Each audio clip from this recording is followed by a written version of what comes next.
ആ പ്രവർത്തിക്കുന്ന വിധങ്ങളെ തിരുവെഴുത്ത് പറയുന്നത് ശ്രേഷ്ഠകരമാണ്. ദൈവം പ്രവർത്തിക്കുമെന്ന് മാത്രമല്ല, ആരും കേട്ടിട്ടില്ലാത്ത വിധത്തിൽ, അതാണ് ആരും കേട്ടിട്ടില്ല, പണ്ട് മുതൽ ആരും കേട്ടിട്ടില്ലാത്ത വിധത്തിൽ, ആർക്കും ഗ്രഹിക്കുവാൻ കഴിയാത്ത വിധത്തിൽ, നമ്മൾ പോലും ഗ്രഹിച്ചിട്ടില്ലാത്ത വിധത്തിൽ, ആരും കണ്ടിട്ടില്ലാത്ത വിധത്തിൽ. എത്ര അതിശയകരമായ വചനമാണ് കർത്താവ് ജോയ്സ് മിനിസ്ട്രിയോടും വചനം കേൾക്കുന്നവരോടും ദൈവത്തിന്റെ ആത്മാവ് അർപ്പിക്കുന്നത്. ആ ദൈവത്തിന്റെ പ്രവൃത്തി കാത്തിരിക്കുന്നതിന് വേണ്ടി വെളിപ്പെടും. അപ്പോൾ കാത്തിരിക്കുന്നത് ഒരിക്കലും നഷ്ടമല്ല. ലോകം പറയും waiting time is wasting time എന്ന് പറയും. പക്ഷേ നമ്മളെ സംബന്ധിച്ച് waiting time is not a wasting time. നമ്മൾ കാത്തിരിക്കുന്നത് വേസ്റ്റ് ആക്കി കളയല്ല. കാത്തിരിക്കുന്നതിന് അനുസരിച്ച്, കാത്തിരിക്കുന്നതിന്റെ അളവ് കൂടിയാൽ, കാത്തിരിക്കുമ്പോഴുള്ള ഒരുക്കം വർദ്ധിച്ചാൽ, അതിനനുസരിച്ച് ലഭിക്കുന്ന മറുപടിയുടെ മഹത്വവും കൂടിക്കൊണ്ടിരിക്കത്തേ ഉള്ളൂ. അപ്പോൾ നമ്മളെ സംബന്ധിച്ച് കാത്തിരിക്കുന്നത് ഒരിക്കലും നഷ്ടമല്ല. കാത്തിരിക്കുന്നവർക്ക് വേണ്ടി പ്രവർത്തിക്കുന്ന ഒരു ദൈവം എനിക്ക് വേണ്ടി, നിങ്ങൾക്ക് വേണ്ടിയിട്ടുണ്ട്. കഴിഞ്ഞ കാലങ്ങളിൽ അനുഭവിച്ചവരെ ഓർത്ത് ഞാൻ ദൈവത്തെ വാഴ്ത്തുന്നു. കാത്തിരുന്ന അനേക വിഷയങ്ങൾക്ക് നമുക്ക് ഊഹിക്കുവാൻ കഴിയാത്ത വിധത്തില്, അതിശയകരമായ വിധത്തില് കർത്താവ് ഞങ്ങൾക്ക് മറുപടി തന്നതിനായി ഇന്ന് രാത്രി ഞങ്ങൾ ഒന്നിച്ച് ദൈവത്തെ വാഴ്ത്തുന്നതാ. ഒട്ടനവധി വിഷയങ്ങൾക്ക് കർത്താവെ ആരും കണ്ടിട്ടില്ലാത്ത വിധത്തില്, ആരും കേട്ടിട്ടില്ലാത്ത വിധത്തില്, ഒരു മനുഷ്യ മനസ്സിലും ഗ്രഹിക്കുവാൻ പറ്റാത്ത വിധത്തില് ഞങ്ങൾക്ക് വേണ്ടി പ്രവർത്തിച്ച എല്ലാ വൻ കർത്താവ് കാര്യങ്ങൾക്കായി ഞങ്ങൾ ഒരുമിച്ച് അങ്ങേ വാഴ്ത്തുന്ന കർത്താവ്. ഈ പ്രൈസ് യു ലോർഡ്. അപ്പോൾ ദൈവത്തിന്റെ പ്രവൃത്തി അതെ അത്യുത്തമമാണ്. അതെ ആർക്ക് വേണ്ടി വെളിപ്പെടുന്നു എന്ന് ചോദിച്ചാൽ നമ്മുടെ ഭാഗത്തുനിന്ന് ഉണ്ടാകേണ്ട ഒരു കാര്യമാണ് കാത്തിരിക്കുക, വെയിറ്റ് ചെയ്യുക. ബൈബിളിൽ കാത്തിരിക്കുക എന്ന് പറയുമ്പോൾ അലസമായ ഒരു കാത്തിരിപ്പിനെ കുറിച്ചല്ല ബൈബിളിൽ പറയുന്നത്. അപ്പോൾ നമ്മൾ എവിടെയെങ്കിലും പോകണമെന്ന് നമ്മുടെ സുഹൃത്തിനോടോ സഹോദരനോടോ പറഞ്ഞിട്ടുണ്ട്. അപ്പോൾ നമ്മളൊരു സമയം പറയും, 10 മണി എന്ന് പറഞ്ഞാൽ നമ്മളെ ആ സമയത്തിന് വേണ്ടി ആദ്യമൊക്കെ കാത്തിരിക്കും. പക്ഷെ സമയം അടുക്കും തോറും നമ്മുടെ കാത്തിരിപ്പിന്റെ ലെവൽ ഒന്ന് മാറും. 10 മണി അടുക്കാറാകുമ്പോൾ നമ്മൾ പോയി ഫ്രഷ് ആകും, നമ്മൾ പുതിയ ധരിക്കേണ്ട വസ്ത്രം ധരിക്കും. അങ്ങനെ നമ്മൾ ഒരുങ്ങിയാ കാത്തിരിക്കും. അപ്പോൾ ബൈബിളിൽ കാത്തിരിക്കുക എന്ന് പറഞ്ഞാൽ ആദ്യം നമ്മൾ കാര്യം മനസ്സിലാക്കി കാത്തിരിക്കുന്നുണ്ട്. പക്ഷെ അതിന്റെ സമയം എടുക്കുമ്പോൾ ഒരുങ്ങി കാത്തിരിക്കും. ഒരുങ്ങി കാത്തിരിക്കുന്നവർക്ക് വേണ്ടിയിട്ടാണ് ദൈവപ്രവൃത്തി. ഈ രാത്രിയിലും ദൈവത്തിന്റെ ആത്മാവ് ചിലരോട് പറയുന്ന ദൂതായി തന്നെ പറയുകയാണ്, നിങ്ങൾ ഒരുങ്ങി കാത്തിരിക്കുക, ഒരുങ്ങി തന്നെ കാത്തിരിക്കുക. ഏത് വിഷയത്തിന് വേണ്ടി പ്രാർത്ഥിക്കുന്നുവോ ആ വിഷയത്തിന് വേണ്ടി നിങ്ങളുടെ ഭാഗത്തുനിന്ന്, നമ്മുടെ ഭാഗത്തുനിന്ന് ഒരുങ്ങേണ്ടതെല്ലാം ഒരുങ്ങുക. ഒരുങ്ങി കാത്തിരിക്കുന്നവർക്ക് വേണ്ടി ദൈവത്തിന്റെ വലിയ കരം വെളിപ്പെടും. ഹല്ലേലൂയ. ആരും കേട്ടിട്ടില്ലാത്ത വിധത്തിൽ, നിങ്ങളോ നിങ്ങളുടെ പ്രിയപ്പെട്ടവരോ ബന്ധുമിത്രാദികളോ ഒന്നും കേട്ടിട്ടില്ലാത്ത വിധത്തിൽ, ഒരിക്കലും ആരും കണ്ടിട്ടില്ലാത്ത വിധത്തിൽ, ആർക്കും ഗ്രഹിക്കുവാൻ കഴിയാത്ത വിധത്തിൽ അത്ഭുതകരമായി പ്രവർത്തിക്കുന്നവനാണ് നമ്മുടെ ദൈവം. ഹല്ലേലൂയ. ഒരു മശിയുടെ വാഗ്ദത്തം പഴയ ഉണ്ടായിരുന്നു. അതുകൊണ്ട് തന്നെ അവർ കാത്തിരുന്നു. പൂർണ്ണ ഡീറ്റെയിൽസ് ഒന്നും അവർക്ക് അറിയത്തില്ലായിരുന്നു. പക്ഷെ മശിക വരും, രക്ഷകൻ വരുമെന്ന് അവർ കാത്തിരുന്നു. കാത്തിരുന്ന അവർ കാത്തിരുന്നത് കൊണ്ട് കർത്താവ് അവർക്ക് വേണ്ടി വന്നപ്പോൾ ഓരോന്നും അതിശയമായി. യേശുവിന്റെ ജനനം ഒരു അതിശയ ജനമാണ്. കന്യകയിൽ പിറക്കുന്നു, നക്ഷത്രം വെളിപ്പെടുന്നു. നക്ഷത്രമൊക്കെ ഇങ്ങനെ ആകാശത്തിൽ പെട്ടെന്ന് വെളിപ്പെടുമെന്നൊന്നും നേരത്തെ ഒരു പ്രവചനമൊന്നുമില്ലായിരുന്നു. ഇടയന്മാരുടെ അടുക്കലേക്ക് ദൂതൻ വരുന്നു. ദൂതൻ അവരോട് പ്രഖ്യാപിക്കുന്നു, സർവ്വജനത്തിനും ഉണ്ടാകുവാനുള്ള മഹാസന്തോഷം ഞാൻ നിങ്ങളോട് സുവിശേഷിക്കുന്നു. ദാവീദിന്റെ പട്ടണത്തിലെ ക്രിസ്തു എന്ന രക്ഷിതാവ് ഇന്ന് നിങ്ങൾക്കായി ജനിച്ചിരിക്കുന്നു. പിന്നെ ഒരു സംഘം മാലാഖമാർ ഒന്നിച്ചു പാടുന്നു, അത്യുന്നതങ്ങളിൽ ദൈവത്തിന്റെ മഹത്വം, ഭൂമിയിൽ ദൈവപ്രസാദമുള്ള മനുഷ്യർക്ക് സമാധാനം. ശരിക്കും പറഞ്ഞു കഴിഞ്ഞാൽ മശിഹ വരും, ജനിക്കും, കന്യകയിൽ പിറക്കുമെന്ന് പ്രവചനം ഉണ്ടായിരുന്നു. ബാക്കി പ്രവചനങ്ങളിൽ പോലും ഇല്ലാത്ത വിധം ഒട്ടനവധി അത്ഭുതങ്ങളാണ് ജനന സമയത്ത് തന്നെ നടക്കുന്നത്. മിനിസ്ട്രിയിലൊക്കെ, കർത്താവിന്റെ ശുശ്രൂഷയിലൊക്കെ ധാരാളമായിട്ട് അത് സംഭവിക്കുക. എണ്ണമറ്റ രോഗികൾക്ക് സൗഖ്യം, കുരുടർക്ക് കാഴ്ച, ചെകിടരെ കേൾക്കുമാറാക്കുന്നു, ഭൂതങ്ങളെ പുറത്താക്കുന്നു, വെള്ളത്തിന് മീതെ നടക്കുന്നു, 5 അപ്പം 2 മീനും കൊണ്ട് 5000 പേരെ പോഷിപ്പിക്കുന്നു, 7 അപ്പം കുറെ മീനും കൊണ്ട് 4000-ലധികം പുരുഷാരത്തെ പോഷിപ്പിക്കുന്നു. ഇങ്ങനെ അത്ഭുതങ്ങളുടെ ഒരു നീണ്ട പരമ്പര. അത് കർത്താവ് അത്ഭുതങ്ങൾ ചെയ്യുമെന്നുണ്ടായിരുന്നു. പക്ഷെ ധാരാളം അത്ഭുതങ്ങൾ, അവരുടെ ചിന്തകൾക്കും വാക്കുകൾക്കൊക്കെ അതീതമായുള്ള അത്ഭുതങ്ങൾ. കാത്തിരുന്ന മശീഹയ്ക്ക് വേണ്ടി കാത്തിരുന്ന ജനം അത് അനുഭവിക്കുവാനിടയായി. അപ്പോൾ കർത്താവിന്റെ സന്നിധിയിലെ കാത്തിരിക്കുക, കാത്തിരിക്കുന്ന വിഷയങ്ങൾക്ക് വേണ്ടി ദൈവം പ്രവർത്തിക്കും.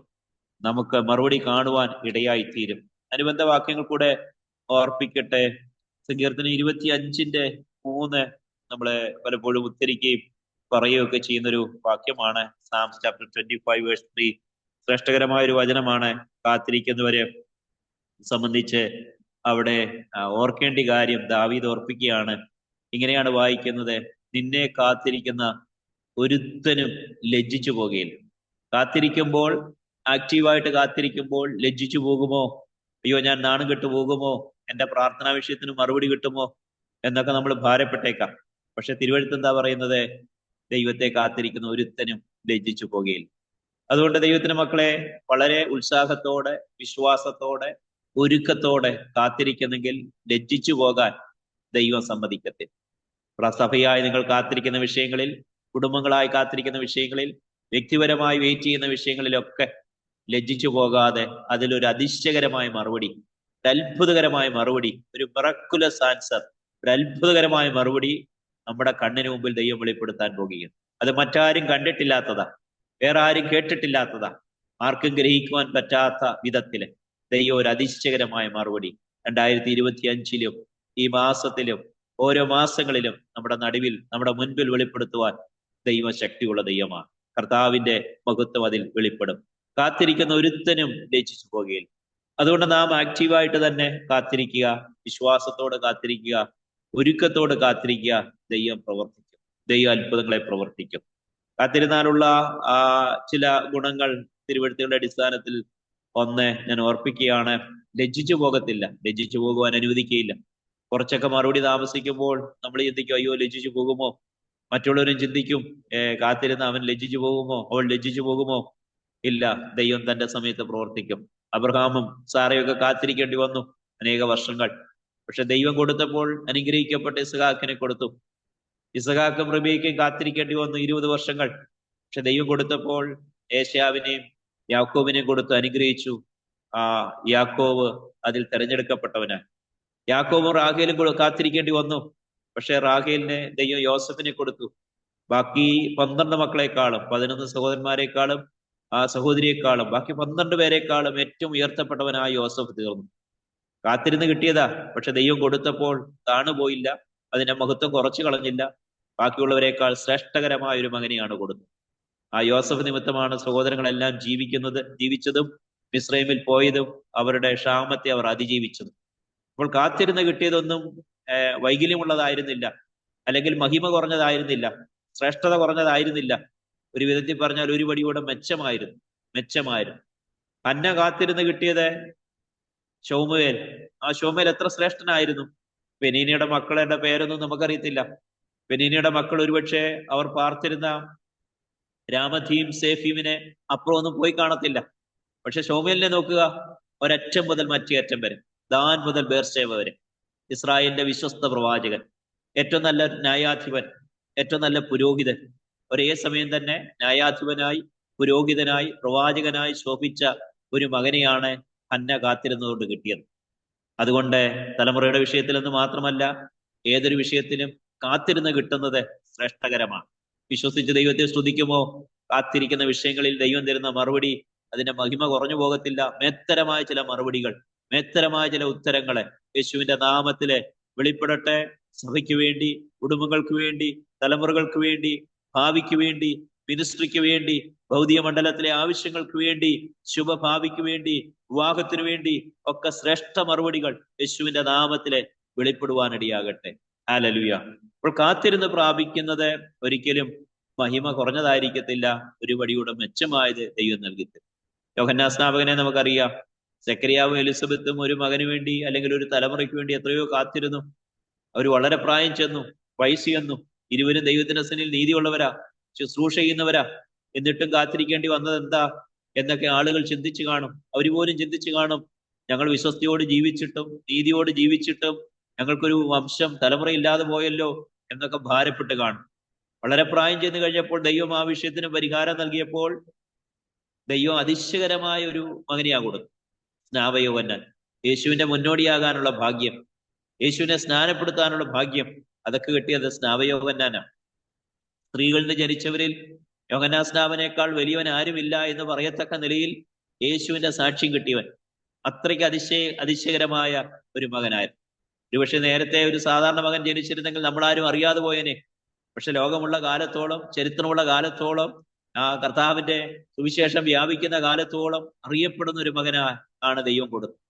ഇന്ന് രാത്രിയിലും ദൈവത്തിന് ആത്മാവ് പറയുന്നത്, വിശ്വാസത്തോട് കാത്തിരിക്കുന്ന, ഒരുക്കത്തോട് കാത്തിരിക്കുന്ന, പ്രതീക്ഷയോട് കാത്തിരിക്കുന്ന വിഷയങ്ങൾക്ക് ദൈവം ശ്രേഷ്ഠകരമായ മറുപടികളെ ഒരുക്കും.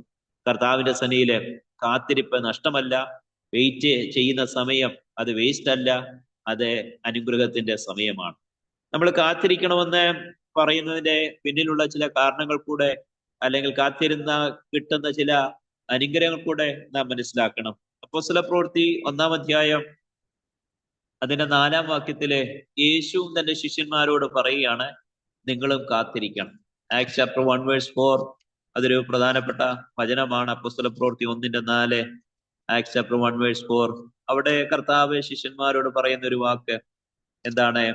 അങ്ങനെ അവൻ അവരുമായി കൂടിയിരിക്കുമ്പോൾ അവരോട്, നിങ്ങൾ യെരൂശലേമിൽ നിന്ന് വാങ്ങിപ്പോകാതെ എന്നോട് കേട്ട പിതാവിന്റെ വാഗ്ദത്തത്തിനായി കാത്തിരിക്കണം. അപ്പോൾ നിങ്ങൾ യെരൂശലേമിൽ നിന്ന് പെട്ടെന്ന് വാങ്ങിപ്പോകരുത്, മാറിപ്പോകരുത്.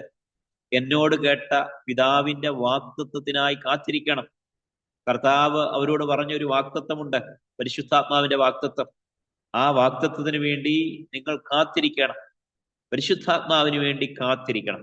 പരിശുദ്ധാത്മാവിന് വേണ്ടി കാത്തിരുന്ന് പരിശുദ്ധാത്മാവിന്റെ ശക്തി, പരിശുദ്ധാത്മ സ്നാനം നമ്മൾ പ്രാപിക്കണം. ഈ കാലഘട്ടത്തിൽ എന്ന് മാത്രമല്ല, ഏതൊരു കാലഘട്ടത്തിലും ജീവിക്കാൻ, വിജയകരമായി ജീവിക്കുവാൻ, ശക്തമേറിയ ശുശ്രൂഷ ചെയ്യുവാൻ, ഫലകരമായിരിക്കുന്ന ആത്മീയ ജീവിതം നയിക്കുവാൻ നമുക്ക് ദൈവത്തിന്റെ ആത്മാവിന്റെ ശക്തിയും സാന്നിധ്യവും ആവശ്യമാണ്. ആ പരിശുദ്ധാത്മാവിനെ എങ്ങനെ പ്രാപിക്കുവാൻ കഴിയും? അതിന് എളുപ്പവഴിയൊന്നുമില്ല. വിശ്വാസത്തോട് കാത്തിരിക്കണം, ഒരുക്കത്തോട് കാത്തിരിക്കണം. അവർക്കറിയത്തില്ല എന്താ വരുന്നതെന്നൊന്നും. പക്ഷെ അവർ 40-ാം ദിവസം തൊട്ട് കാത്തിരിക്കുക. യേശു സ്വർഗാരോഹണം ചെയ്ത 40-ാം ദിവസം തൊട്ട് അവർ യെരൂശലേം വിട്ടുപോകാതെ മർക്കോസിന്റെ മാളിക മുറിയിൽ കാത്തിരിക്കുക. 41-ാം ദിവസമായി എന്ന് പറഞ്ഞാൽ അവരുടെ കാത്തിരിപ്പിന്റെ ആദ്യത്തെ ദിവസം. അതിന്റെ 2-ാം ദിവസമായി അവർ വചനം വായിക്കുന്നുണ്ട്. വചനത്തിൽ കണ്ട കാര്യങ്ങൾ അനുസരിച്ച് അവരുടെ ഇടയിൽ കുറവായുള്ളതെല്ലാം അവര് നിവർത്തിക്കുന്നുണ്ട്, തിരുത്തുന്നുണ്ട്. നഷ്ടപ്പെട്ടു പോയ, അല്ലെങ്കിൽ സ്ഥാനമൊഴിഞ്ഞു പോയ യൂദയ്ക്ക് പകരം ഒരു പുതിയ അപ്പോസ്തലനെ തെരഞ്ഞെടുക്കുന്നു. അങ്ങനെ അവരവരുടെ ഭാഗത്തുനിന്ന് ചെയ്യേണ്ട കാര്യങ്ങളൊക്കെ ചെയ്താ കാത്തിരിക്കുന്നത്. പാടുന്നുണ്ട്, പ്രാർത്ഥിക്കുന്നുണ്ട്, അവർ വിശ്വസിക്കുന്നുണ്ട്, വചനം ഉരുവിടുന്നുണ്ട്. യേശു തങ്ങളോടുകൂടെ ഇരുന്നപ്പോൾ ചെയ്ത കാര്യങ്ങൾ, പറഞ്ഞ കാര്യങ്ങളൊക്കെ അവർ ആവർത്തിക്കുന്നുണ്ട്. അവർ വിശ്വസിക്കുന്നുണ്ട്, പ്രാർത്ഥിക്കുന്നുണ്ട്, തിരുവെഴുത്തുകളെ വായിക്കുന്നുണ്ട്, ആരാധിക്കുന്നുണ്ട്. അങ്ങനെ കാത്തിരുന്ന് 50-ാം ദിവസമായപ്പോൾ, പെന്തക്കോസ്ത് ദിവസമായപ്പോൾ അവരുടെ കാത്തിരിപ്പിന്റെ മറുപടി അതാ വരുന്നു. സ്വർഗത്തിൽ നിന്ന് മഹിമയോടെ പരിശുദ്ധാത്മാവ് വരികയാണ്. വലിയ കൊടിയെ കാറ്റടിക്കുന്ന പോലെ അവർക്ക് ഫീൽ ചെയ്തു. അഗ്നിജാല പോലെ പിളർന്നിരിക്കുന്ന നാവുകളായി അത് വെളിപ്പെട്ടു. അവർ ഇരുന്നിരുന്ന വീട് മുഴുവൻ നിറച്ചു. അവരെ മാത്രമല്ല നിറച്ചത്, അവർ ഇരുന്നിരുന്ന വീട് മുഴുവൻ. ഇന്ന് രാത്രികാലം നിങ്ങളെ മാത്രമല്ല, നിങ്ങളായിരിക്കുന്ന വീട്, ദൈവം നിങ്ങൾക്ക് തന്ന ഭവനം, ആ ഭവനത്തിൽ പോലും നിറയപ്പെടുന്നതാണ് ദൈവ സാന്നിധ്യം. ഹല്ലേലൂയ. ശത്രുവിന് കടക്കുവാൻ കഴിയാതെ, സാത്താന്യ ശക്തികൾക്ക് അവിടെ വ്യാപിക്കുവാൻ കഴിയാതെ ഇരിക്കുന്ന വീട് മുഴുവൻ യേശുവിന്റെ നാമത്തില് ഈ വചനം പറയുമ്പോൾ തന്നെ ദൈവമക്കളുടെ മേലെ, ഭവനങ്ങളുടെ മേലെ ദൈവത്തിന്റെ സാന്നിധ്യം വ്യാപരിക്കട്ടെ. യേശുവിന്റെ ആത്മാവിന്റെ ശക്തി, പരിശുദ്ധാത്മാവിന്റെ പ്രവാഹം ആ കുടുംബങ്ങളുടെ മേലെ, കുഞ്ഞുങ്ങളുടെ മേലെ, വീട് മുഴുവൻ ഇത് രാത്രി വെളിപ്പെടട്ടെ. വിശ്വസിക്കുന്നവർക്ക് വേണ്ടി ആ ശക്തി വ്യാപരിക്കട്ടെ. ഒരു നിമിഷം കരങ്ങളെ തട്ടി ഒന്ന് സ്തോത്രം ചെയ്യുക. ചില ഭവനങ്ങൾ ദൈവത്തിന്റെ സാന്നിധ്യം ഇറങ്ങട്ടെ. ഭവനങ്ങളുടെ മേലുള്ള നുകങ്ങൾ, ബന്ധനങ്ങളൊക്കെ അഴിയട്ടെ. ദുഷ്ടന്റെ എല്ലാ ദുഷ്ടലാക്കുകളും ഭവനങ്ങളെ വിട്ട് മാറട്ടെ. ദൈവം നൽകിയിരിക്കുന്ന ഭവനങ്ങളെ, പാർക്കുന്ന ഭവനങ്ങളെ, ദൈവം സ്വന്തമായി നൽകിയിരിക്കുന്ന ഭവനങ്ങളൊക്കെ ഇന്ന് രാത്രി അനുഗ്രഹിക്കപ്പെടട്ടെ. അവിടെയൊക്കെ ദൈവാത്മാവിന്റെ സാന്നിധ്യം, ദൈവാത്മാവിന്റെ നിറവ്, ദൂതന്മാരുടെ കാവൽ വെളിപ്പെടട്ടെ. ഹല്ലേലൂയ. അവരെ നിറച്ചു, അവർ ഇരുന്നിരുന്ന വീട് മുഴുവൻ നിറച്ചു. അവർക്ക് മുൻപില്ലാത്ത ഒരു അനുഭവം കൂടെ വെളിപ്പെട്ടു. പരിശുദ്ധാത്മാവ് നൽകിയതുപോലെ അവർ അന്യഭാഷകളിലെ സംസാരിക്കുവാൻ തുടങ്ങി. അന്യഭാഷകളിലെ അവർ കർത്താവിനോട് സംസാരിക്കുവാൻ തുടങ്ങി. അവർ സംസാരിച്ചു തുടങ്ങിയെന്നാ വായിക്കുന്നത്. പഴയ നിയമത്തിലൊന്നും ഇല്ലാത്തൊരു പ്രത്യേക അനുഭവം, പുതിയ നിയമ വിശ്വാസികൾക്ക് ദൈവം നൽകിയിരിക്കുന്ന ശ്രേഷ്ഠകരമായ ഒരു അനുഭവം, അന്യഭാഷകൾ സംസാരിക്കുക. അന്യഭാഷകളിൽ 3 കാര്യം ചെയ്യണമെന്നാണ് ബൈബിൾ നമ്മളെ പഠിപ്പിക്കുന്നത്. 1 കൊരിന്ത്യർ 14 അന്യഭാഷകൾ നമ്മൾ ദൈവത്തോട് സംസാരിക്കണം എന്ന് തിരുവെഴുത്ത് പഠിപ്പിക്കുന്നുണ്ട്. 2 അന്യഭാഷകളിൽ പാടണമെന്ന് അതേ അധ്യായത്തിലെ നമ്മൾ വായിക്കുന്നുണ്ട്. അന്യഭാഷകളിൽ പാടണം. 3 അന്യഭാഷകളിൽ പ്രാർത്ഥിക്കണം. അന്യഭാഷകളിൽ പ്രസംഗിക്കാൻ അനുവാദം തന്നിട്ടില്ല. കാരണം അന്യഭാഷകളിൽ പ്രസംഗിച്ചാൽ അത് ആളുകൾക്ക് മനസ്സിലാകത്തില്ല. അപ്പൊ ഇന്റർപ്രിട്ടേഷൻ ഉണ്ടെങ്കിലേ അന്യഭാഷയിൽ പ്രസംഗിക്കാൻ അനുവാദമുള്ളൂ. അവിടെയാണ് വ്യാഖ്യാനി വേണമെന്ന് പറയുന്നത്. എന്നാൽ ഇന്റർപ്രിട്ടേഷൻ വ്യാഖ്യാനി ഇല്ലെങ്കിലും ചെയ്യേണ്ട 3 കാര്യങ്ങൾ അധ്യായം പഠിപ്പിക്കുന്നുണ്ട്. അന്യഭാഷകൾ ദൈവത്തോട് സംസാരിക്കുക. അത് കർത്താവിനോട് നമ്മൾ സംസാരിക്കണം. പേഴ്സണലായിട്ടും യോഗത്തിന് നടുവിലും ഒക്കെ അന്യഭാഷകൾ നമുക്ക് ദൈവത്തോട് സംസാരിക്കാം. അന്യഭാഷകളിൽ പാടാം, അന്യഭാഷകളിൽ പ്രാർത്ഥിക്കാം. ഇത് 3 ചെയ്യണമെന്ന് ഓരോ അധ്യായത്തിലെ പറയുന്നുണ്ട്. അന്യഭാഷകൾ ദൈവത്തോട് സംസാരിക്കുക, അന്യഭാഷകൾ പാടുക. അപ്പോൾ പാട്ടിന്റെ താളത്തിൽ തന്നെ നമ്മൾ തുടങ്ങുന്നു, പാട്ട് പാടുന്നു. പക്ഷെ ആത്മാവിന്റെ പ്രേരണയാല് ആ പാട്ട് അന്യഭാഷയിലേക്ക് മാറുക. പ്രാർത്ഥിക്കുന്നു, പ്രാർത്ഥിക്കുന്ന ദൈവത്തോടാണ്, അവിടെ മനുഷ്യരോടല്ല പ്രാർത്ഥിക്കുന്നത്. ആ പ്രാർത്ഥനയിൽ നമുക്ക് അന്യഭാഷയിൽ പ്രാർത്ഥിക്കാം. അപ്പോൾ അന്യഭാഷയിൽ സംസാരിക്കുന്ന ഒരു ശീലം മാത്രം പോരാ, അന്യഭാഷയിൽ പാടുന്ന, അന്യഭാഷയിൽ പ്രാർത്ഥിക്കുന്ന ഒരനുഭവം കൂടെ ആത്മീയത്തിൽ നമ്മളെ രൂപപ്പെടുത്തണം. നാം അത് ശീലമാക്കണം. അന്യഭാഷകൾ സംസാരിക്കണം. അന്യഭാഷകൾ സംസാരിക്കുമ്പോൾ മനുഷ്യരോടല്ല, ദൈവത്തോടാ സംസാരിക്കുന്നത്. നമുക്ക് ആത്മീയ വർധന കിട്ടുകയാണ്, ആത്മീയ വർധന കിട്ടുകയാണ്. അന്യഭാഷകൾ നാം സംസാരിക്കുമ്പോൾ സാത്താന്യ ശക്തികളുടെ മേൽ പ്രത്യേക ജയം കിട്ടുകയാണ്. മനുഷ്യർക്ക് അത് തിരിച്ചറിയുവാൻ കഴിയത്തില്ല, ദുഷ്ടപിശാചിനെ തിരിച്ചറിയുവാൻ കഴിയത്തില്ല. ദൈവത്തിന് മാത്രം അറിയാവുന്ന ആ ഭാഷയിൽ നാം സംസാരിക്കുകയാണ്. അതുകൊണ്ട് ദൈവത്തിന്റെ മക്കളെ, കാത്തിരുന്ന് ലഭിച്ച പരിശുദ്ധാത്മാവ്, ആ പരിശുദ്ധാത്മാവിനെ, പരിശുദ്ധാത്മ സ്നാനത്തെ നമ്മൾ പവിത്രമായി തന്നെ കാത്തു സൂക്ഷിക്കണം. ആ പരിശുദ്ധാത്മ സ്നാനത്തിൽ കൂടെ കിട്ടിയ അന്യഭാഷ നാം നന്നായിട്ട് ഉപയോഗിക്കണം. ദൈവത്തോട് സംസാരിക്കുന്നതിൽ കൂടെ, അന്യഭാഷയിൽ പാടുന്നതിൽ കൂടെ, അന്യഭാഷയിൽ പ്രാർത്ഥിക്കുന്നതിൽ കൂടെ ലഭ്യമായിരിക്കുന്ന എല്ലാ ആത്മീയ അനുഗ്രഹങ്ങളും നാം പ്രാപിക്കണം. കാരണം അന്യഭാഷയിൽ സംസാരിക്കുമ്പോൾ നാം സഭയോടല്ല, മനുഷ്യരോടല്ല, ദൈവത്തോടാ സംസാരിക്കുന്നത്. നമുക്ക് തന്നെ ആത്മീയ വർധന വരുത്തുകയാണ്. അന്യഭാഷയിൽ സംസാരിക്കുന്നതിൽ കൂടെ നമുക്ക് പുതിയ നിയമത്തിൽ ഫലകരമായ ഒരു ജീവിതം, ഗുണകരമായ ഒരു ശുശ്രൂഷ സാധ്യമായി വരികയാണ്. നമ്മൾ അനുദിനം മെച്ചപ്പെടുകയാണ്. അനുദിനം ആത്മീയ വളർച്ച നമുക്ക് ലഭിക്കുകയാണ്. അപ്പോൾ കാത്തിരുന്ന് ലഭിക്കുന്ന പരിശുദ്ധാത്മ ശക്തി അത് സവിശേഷതയുള്ളതാണ്. ആ ശക്തി, പരിശുദ്ധാത്മ സ്നാനം നാം പ്രാപിക്കണം. യെശയ്യാ പ്രവചനത്തിലെ കാത്തിരിപ്പിന്റെ വാക്യം വളരെ പ്രസിദ്ധമായ ഒരു വാക്യമാണ്. യെശയ്യാ ചാപ്റ്റർ 40 വേഴ്സ് 31 ആണ്. യെശയ്യാ 40:31 വാക്യം തിരുവഴുത്ത് പറയുന്ന വാക്യം വളരെ പരിചിതമാണല്ലോ. കാത്തിരിക്കുന്നതിനെ കുറിച്ച് പറയുകയാണ്. കാത്തിരിക്കുന്നവർക്ക് ലഭിക്കുന്ന അനുഗ്രഹം യെശയ്യാവ് നന്നായിട്ട് വിശദീകരിക്കുകയാണ്. ഒറ്റ വാക്യത്തിലെ അതിന്റെ 31 വാക്യം മാത്രം നമ്മളെ നോക്കുകയാണ്. അവിടെ നമ്മൾ വായിക്കുന്നത്, എങ്കിലും യഹോവയെ കാത്തിരിക്കുന്നവർ. അപ്പോൾ ഈ ഭൂമിയിൽ അനേകർ ക്ഷീണിക്കും, ബാല്യക്കാർ ക്ഷീണിക്കും, യൗവനക്കാർ ഇടറി വീഴും എന്നിട്ടൊക്കെയാണ് പറയുന്നത്, എങ്കിലും യഹോവയെ കാത്തിരിക്കുന്നവർ. അപ്പോൾ ഭൂമിയിൽ ഒരിക്കലും ക്ഷീണിക്കത്തില്ല എന്ന് ചിന്തിക്കുന്ന ബാല്യക്കാർ ക്ഷീണിച്ചു പോകും, യൗവനക്കാരും ഇടറി വീഴും. നല്ല യുവത്വമുള്ള, ആരോഗ്യമുള്ള, രക്തത്തിളപ്പുള്ള, എന്തും ചെയ്യുവാൻ ചൊറിയുറുക്കുള്ള യൗവനക്കാരും ഇടറി വീഴും. അപ്പോൾ ഒരിക്കലും തളരത്തില്ല, തകരത്തില്ല എന്ന് വിചാരിക്കുന്ന ബാല്യക്കാർ അവര് ക്ഷീണിച്ചു പോകും, യൗവനക്കാരും ഇടറി വീഴും. എങ്കിലും യഹോവയെ കാത്തിരിക്കുന്ന തന്റെ ജനം അവർ ശക്തിയെ പുതുക്കും. ഇത് രാത്രികാല ദൈവത്തിന്റെ മക്കളെ, പ്രായത്തിനു മുൻപ് അനേകർ പോകുന്ന ഒരു കാഴ്ചയാണല്ലോ നമുക്ക് ചുറ്റും കാണുന്നത്. പ്രായത്തിനു മുമ്പ് പലരും വിട്ടുപോകുന്ന ഒരു കാഴ്ച. കാരണം ബാല്യക്കാർ ക്ഷീണിച്ചു പോവുകയാണ്, യൗവനക്കാർ ഇടറി വീഴുകയാണ്. പക്ഷെ യഹോവയെ കാത്തിരിക്കുന്നവർ അവർ ശക്തിയെ പുതുക്കും. അപ്പോൾ കാത്തിരിക്കുന്നതിന്റെ മറ്റൊരു ഗുണം, നമുക്ക് ലഭിച്ചിരിക്കുന്ന ആത്മശക്തിയെ റിന്യൂ ചെയ്യാൻ പറ്റും, പുതുക്കാൻ പറ്റും. അത് എപ്പോഴും ആവശ്യമാണ്. ഒരിക്കലായി കിട്ടിയ പരിശുദ്ധാത്മ സ്നാനം ആ ഒരു അനുഭവത്തിൽ മാത്രം തൃപ്തിപ്പെട്ടിരിക്കരുത്. നമുക്ക് ദൈവം യോഗങ്ങളും കൂട്ടായ്മകളും ഉപവാസപ്രാർത്ഥനകളും ഒക്കെ ക്രമീകരിച്ചു തരുന്നത് കാത്തിരുന്ന ശക്തിയെ നമ്മൾ പുതുക്കിക്കൊണ്ടിരിക്കണം. ഒരിക്കലൊരു ബാറ്ററി അല്ലെങ്കിൽ ഒരു മൊബൈല് അത് വാങ്ങിച്ച സമയത്ത് റീചാർജ് ചെയ്തു, ഫുള്ളായി, അത് നന്നായിട്ട് ഉപയോഗിച്ചു. ഇനി ആ ഒരു റീചാർജിൽ മാത്രം ജീവിതകാലം മുഴുവൻ ആ മൊബൈൽ നമുക്ക് ഉപയോഗിക്കാൻ പറ്റത്തില്ല, ആ ബാറ്ററി നമുക്ക് ഉപയോഗിക്കാൻ പറ്റത്തില്ല. അതിൽ റീചാർജ് ചെയ്യാവുന്ന ഒരു ബാറ്ററി വെച്ചിരിക്കുക. അത് ഉപയോഗിക്കുന്നതനുസരിച്ച് ആ എനർജി തീർന്നുകൊണ്ടിരിക്കുക. നമ്മളത് റീചാർജ് ചെയ്യണം, വീണ്ടും ആ ബാറ്ററിയെ ചാർജ് ചെയ്യണം. ഇതുപോലെ ദൈവത്തിന്റെ സന്നിധിയിൽ പരിശുദ്ധാത്മാവിനെ ഒരിക്കലായി പ്രാപിച്ചു, അന്ന് കിട്ടിയ ഒരു ചെറിയ അഭിഷേകം അല്ലെങ്കിൽ ചില വാക്കുകളിൽ മാത്രം ഒതുങ്ങി നിൽക്കുന്ന ഒരു ആത്മശക്തിയിൽ നാം തുടരാതെ നാം ദൈവത്തിന്റെ സന്നിധിയിൽ ആഗ്രഹിക്കണം. നമ്മൾ ഈ ശക്തിയെ പുതുക്കണം, ശക്തിയെ റിന്യൂ ചെയ്യണം. അപ്പോൾ കർത്താവിൽ നിന്ന് നമ്മൾ സംഭരിച്ചു വെച്ചിരിക്കുന്ന ഈ ആത്മശക്തി ഉപയോഗിക്കും തോറും അത് നമ്മളിൽ കുറയും. നമ്മളിൽ കുറയുമ്പോൾ നാം അത് നിറച്ചുകൊണ്ടേയിരിക്കണം. ഇതിനെയാണ് ആത്മനിറവെന്ന് പറഞ്ഞിരിക്കുന്നത്. ഫില്ലിംഗ് ഓഫ് ദ സ്പിരിറ്റ്, പരിശുദ്ധാത്മാവിനാൽ നിറയപ്പെടുക. അപ്പോൾ ഒരിക്കലായി കാത്തിരുന്ന് പ്രാപിച്ച baptism of the Holy Spirit, പരിശുദ്ധാത്മ സ്നാനം മാത്രം നമുക്ക് പോരാ. നാം ഈ ആത്മശക്തിയെ പുതുക്കിക്കൊണ്ടിരിക്കണം. പ്രാർത്ഥനയിൽ കൂടെ, ആരാധനയിൽ കൂടെ, വചനധ്യാനത്തിൽ കൂടെ, ദൈവത്തോടുള്ള നിരന്തരമായ കണക്ഷൻ നിമിത്തം നാം ഇതിനെ റീചാർജ് ചെയ്തുകൊണ്ടിരിക്കണം. ആത്മശക്തിയെ പുതുക്കണം. അങ്ങനെ പുതുക്കിയാൽ എന്ത് ചെയ്യും? യഹോവയെ കാത്തിരിക്കുന്നവർ ശക്തിയെ പുതുക്കും. അവർ കഴുകന്മാരെ പോലെ ചിറകടിച്ച് കയറും. അപ്പോൾ ബാല്യക്കാർ ക്ഷീണിച്ചു പോകുന്നിടത്ത്, യൗവനക്കാർ ഇടറി വീഴുന്നിടത്ത് കാത്തിരിക്കുന്ന തന്റെ ജനം ശക്തിയെ പുതുക്കി ചിറകടിച്ച് ഉയരങ്ങളിലേക്ക് കയറും. അപ്പോൾ നമ്മളെ കുറിച്ചുള്ള ദൈവത്തിന്റെ ആഗ്രഹം ഉയരങ്ങളിലേക്ക്, അഭിഷേകത്തിന്റെ ഉയരങ്ങളിലേക്ക്, ദൈവശക്തിയുടെ ഉയരങ്ങളിലേക്ക്, ശുശ്രൂഷയുടെ ഉയരങ്ങളിലേക്ക് നമ്മൾ ചിറകടിച്ച് കയറണം. അതിനുള്ള വഴി കാത്തിരിക്കുക. കർത്താവിന്റെ ശക്തിക്കായി, കർത്താവിൽ നിന്നുള്ള ജ്ഞാനത്തിനായി കാത്തിരിക്കുക. 3 കാര്യങ്ങൾ അവിടെ പറയുന്നുണ്ട്. ചിറകടിച്ച് കയറും, തളർന്നു പോകാതെ ഓടും, ക്ഷീണിച്ചു പോകാതെ നടക്കും. ആ 3 ലെവൽ ഒന്ന് മനസ്സിലാക്കുക. നടക്കാം, ഓടാം, പറക്കാം. നടക്കാം, ഓടാം, പറക്കാം. Walking, running and flying.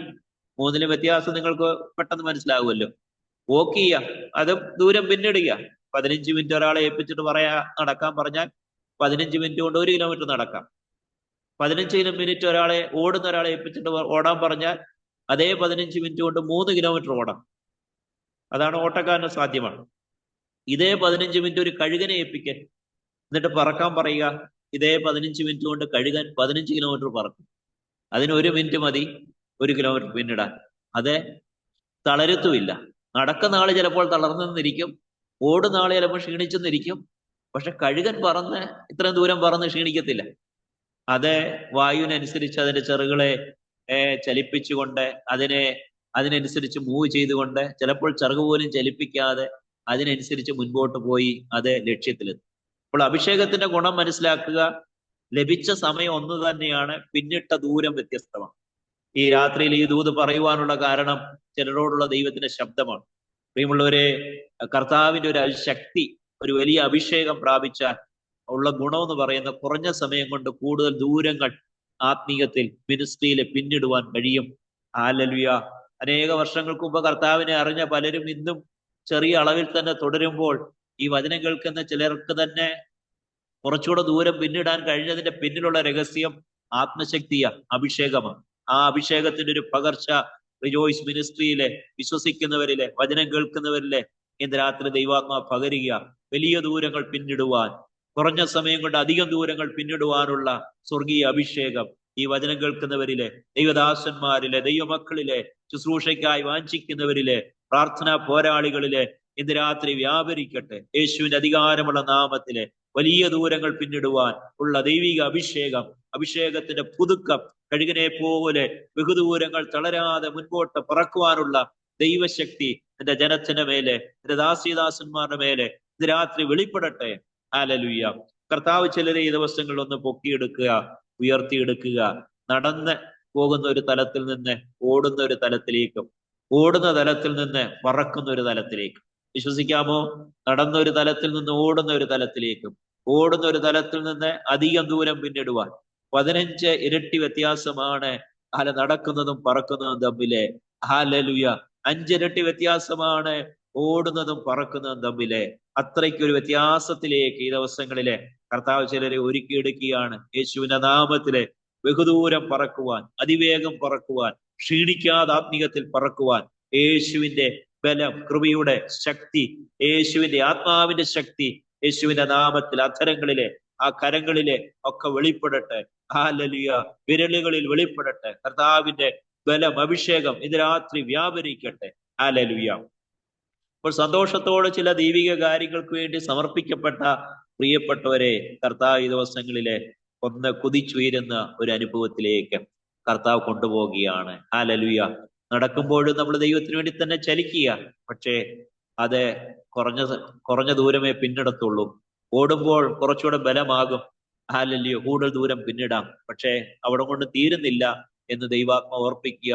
ഓടിക്കൊണ്ടിരിക്കുന്ന ചിലരെ ഈ ദിവസങ്ങളിലെ കർത്താവിന് വേണ്ടി പറക്കുന്ന ഒരു അനുഭവത്തിലേക്ക്, ബഹുദൂരം പിന്നിടുവാൻ ദൈവം നിങ്ങളെ ശക്തീകരിക്കും. ഹല്ലേലൂയ. അതിനുവേണ്ടിയുള്ള വചനത്തിന്റെ അറിവും അത് പറയാനുള്ള കൃപയും പ്രാർത്ഥനയുടെ ഒരു ആഴവും ഒക്കെ ദൈവം ഈ ദിവസങ്ങളിൽ പകരും. ഒരുങ്ങിക്കൊള്ളുക, കാത്തിരിക്കുക. നഷ്ടമല്ല, ബഹുദൂരം പിന്നിടുവാൻ, തളരാതെ പിന്നിടുവാൻ കർത്താവ് കൃപ ചെയ്യും. ഒന്ന് രണ്ട് വാക്യങ്ങൾ കൂടെ പറഞ്ഞ് ഞാൻ നിർത്തട്ടെ. ഹബക്കുക്കിന്റെ ലേഖനം, ഹബക്കുക്കിന്റെ പ്രവചനം 2-ാം അധ്യായം അതിന്റെ 3-ാം വാക്യം കാത്തിരിപ്പിനോടുള്ള ബന്ധത്തില് പ്രസിദ്ധമാണല്ലോ. Book of Habakkuk chapter 2 verse 3.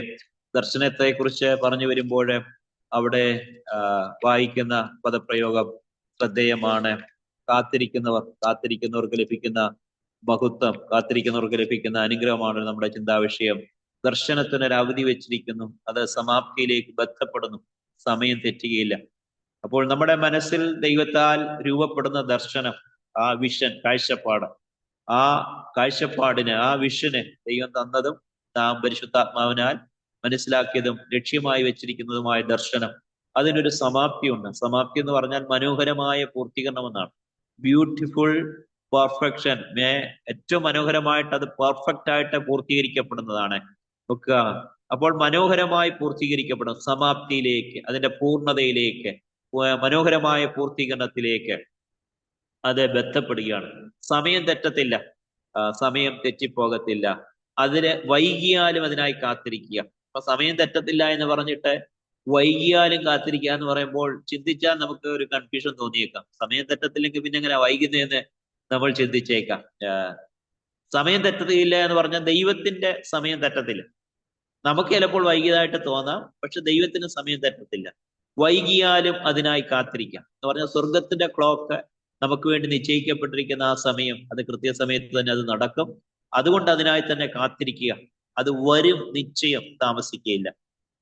ചില വാക്തത്വങ്ങളൊക്കെ കിട്ടി, കർത്താവ് ഒത്തിരി വാക്തത്വങ്ങൾ നടന്നെങ്കിലും ഇന്ന് വരെ ചിലത് നടന്നില്ലല്ലോ എന്ന് ഓർത്ത് ഭാരപ്പെടുന്ന ചിലരെ ഈ ദൂത് കേൾക്കുന്നുണ്ട്, ഈ വചനം കേൾക്കുന്നുണ്ട്. ഇന്ന് രാത്രി ദൈവാത്മ ഓർപ്പിക്കുന്നത് വൈകിയാലും അതിനായി തന്നെ കാത്തിരിക്കുക. ഇനി ഒരിക്കലും നടക്കത്തില്ല എന്ന് നമ്മൾ പോലും ചിന്തിച്ച വിഷയങ്ങളിൽ ദൈവം അത്ഭുതം പ്രവർത്തിച്ചില്ലേ? ഹല്ലേലൂയ. നമ്മുടെ സമയത്തല്ലായിരുന്നു, ചിലതൊക്കെ വൈകിപ്പോയി, ചിലതൊക്കെ നേരത്തെയായി. ദൈവത്തിന്റെ സമയത്ത് ദൈവം അത്ഭുതം പ്രവർത്തിച്ചു. അതുകൊണ്ട് തിരുവെഴുത്ത് പറയുക, ദർശനത്തിന്, വാക്തത്വത്തിന്, ആ കാഴ്ചപ്പാടിന് ഒരു അവധിയുണ്ട്. അത് വൈകിയാലും അതിനായി തന്നെ കാത്തിരിക്കുക. അത് വരും, നിശ്ചയം. It will surely come. അത് വരും, നിശ്ചയം, താമസിക്കുകയില്ല. അത് വൈകിപ്പോകത്തില്ല. കർത്താവിന്റെ കൃത്യ സമയത്ത് അത്ഭുതം നടക്കും. ഈ രാത്രിയിലും വചനം കേൾക്കുന്നവർക്ക് വേണ്ടി ദൈവത്തിന്റെ വാക്തത്വങ്ങൾ, ആ വാക്തത്വങ്ങളുടെ നിവർത്തി അത് സംഭവിക്കട്ടെ. അത് വരും, നിശ്ചയം. അതുകൊണ്ട് നീ തളരാതെ കാത്തിരിക്കുക, ക്ഷീണിച്ചു പോകാതെ കാത്തിരിക്കുക, വിശ്വാസത്തോടെ കാത്തിരിക്കുക, ഒരുങ്ങി കാത്തിരിക്കുക. അത് വരും, നിശ്ചയം. അപ്പോൾ ഇവിടെ പറഞ്ഞിരിക്കുന്നത് തളരാതെ കാത്തിരിക്കുക. അപ്പോൾ നമ്മുടെ കാത്തിരിപ്പ് എങ്ങനെ ആയിരിക്കണം? വിശ്വാസത്തോടെ കാത്തിരിക്കണം.